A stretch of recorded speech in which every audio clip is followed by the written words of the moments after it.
Joanne Rowling is one of the greatest fictional writers in the 21st century. She created a pop culture icon known as Harry Potter. Joanne herself, in her wildest dreams, couldn't foresee just how epic it would become. Her Harry Potter would build her an ever-growing empire.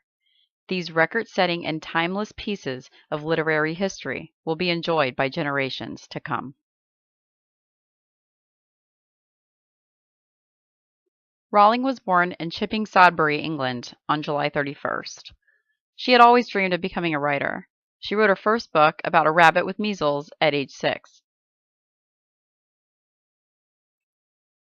Joanne, or Jo, as nicknamed by her family, loved to read and excelled in school, favoring subjects as English and foreign language. She graduated with top honors before attending the University of Exeter, earning herself a degree in 1986. After graduation, she held several secretarial jobs to make ends meet.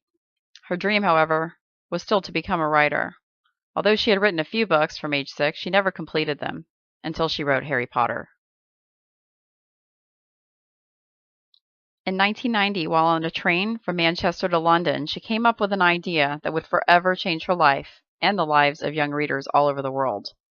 Although she didn't have a pen with her that day, the overall story, including the characters, were conceived. It took a few more years, however, for this idea to come to life.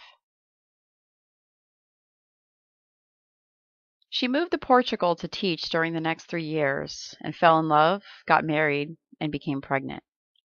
Soon after the birth of her daughter Jessica, in what she describes as a short and catastrophic marriage, she divorced and moved to Edinburgh, Scotland in 1993 to be closer to her sister. This was an exceptionally challenging time in her life. She struggled financially to raise her child.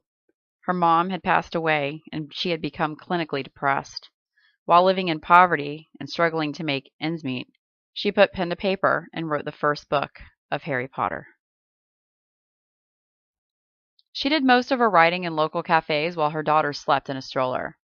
She chose the pen name J.K. Rowling with advice from a publisher, as her own name was too feminine.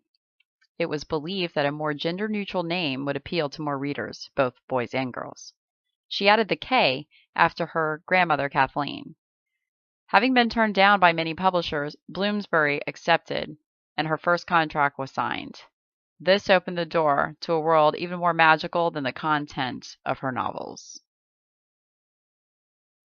Soon after publication in 1997, copies were flying off the shelves and popular among young and old readers. She planned to write a total of 7 books, 1 book for every year Harry Potter attended Hogwarts. In actuality, an entire generation grew up with Harry Potter. Over the next 3 years, she stuck to her plan and released Harry Potter and the Chamber of Secrets, The Prisoner of Azkaban. The 4th book, Harry Potter and the Goblet of Fire, which was released in 2000, set a record for most books ever sold in the UK on release day, with 372,775 copies. In 2001, she published 2 short books that were meant to supplement the series, titled Quidditch Through the Ages and Fantastic Beasts and Where to Find Them. The proceeds of these went to charity. By the age of 35, she became the highest-earning woman in Britain, making around $30 million in 1999. She was awarded with the Order of the British Empire Medal of Achievement by the Queen in 2001. Soon after, she met her second husband, Dr. Neil Murray, and on March 23, 2003, David Gordon Rowling Murray was born. That June, after a 3-year wait, the highly anticipated 5th book, Harry Potter and the Order of the Phoenix, was released and sold almost 1.8 million copies. Around 7 million copies total were sold between the UK and US on release day. 2 years later, her 3rd child, Mackenzie Jean Rowling Murray, was born. That June, Harry Potter and the Half-Blood Prince was released and set a new sales record, selling 6.9 million in the US. A couple years later, in 2007, the final novel of the series, Harry Potter and the Deathly Hallows, was released, selling a record of 8.3 million copies in the US, adding up to roughly $170 million in sales. Over 15 million copies were sold worldwide. Altogether, the Harry Potter series sold close to 500 million copies. It's the best-selling book series of all time.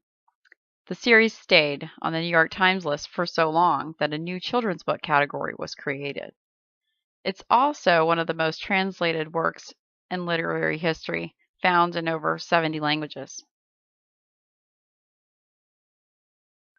Warner Brothers purchased the rights to her first 4 books in 1999.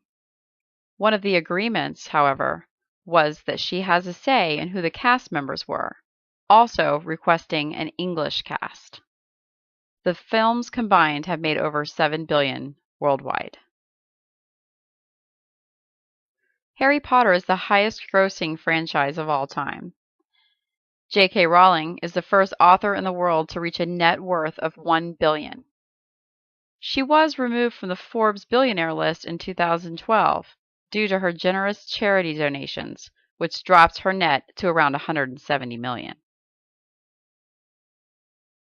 In June of 2010, Universal Studios opened their newest attraction, the Wizarding World of Harry Potter, which had more than 2 million visitors the first year and brought an estimated $32 billion in tourism to Central Florida. An expansion of the attraction, Diagon Alley, will open this summer, 2014.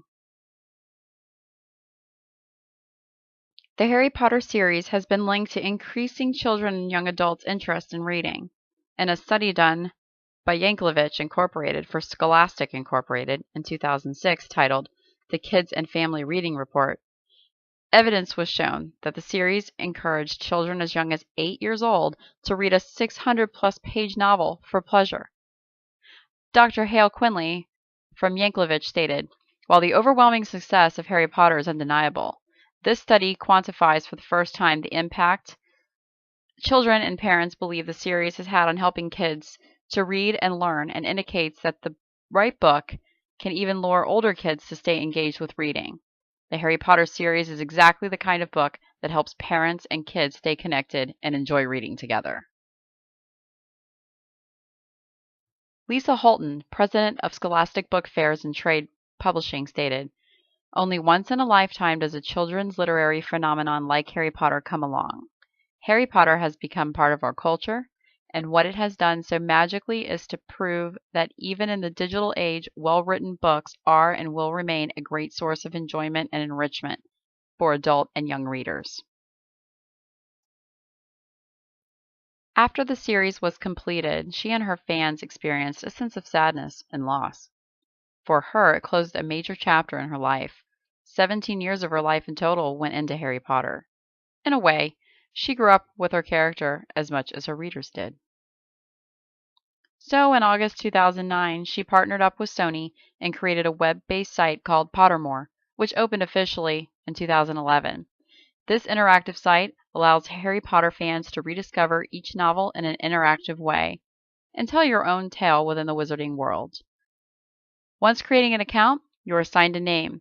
Members can navigate through each series and create their own potions, spells, and even duel with one another. Never-before-released tales from each novel can be found within each interaction for a behind-the-scenes take of Hogwarts. Merchandise and ebooks can be purchased as well. Through royalties and sales, the Harry Potter empire continues to be historically successful.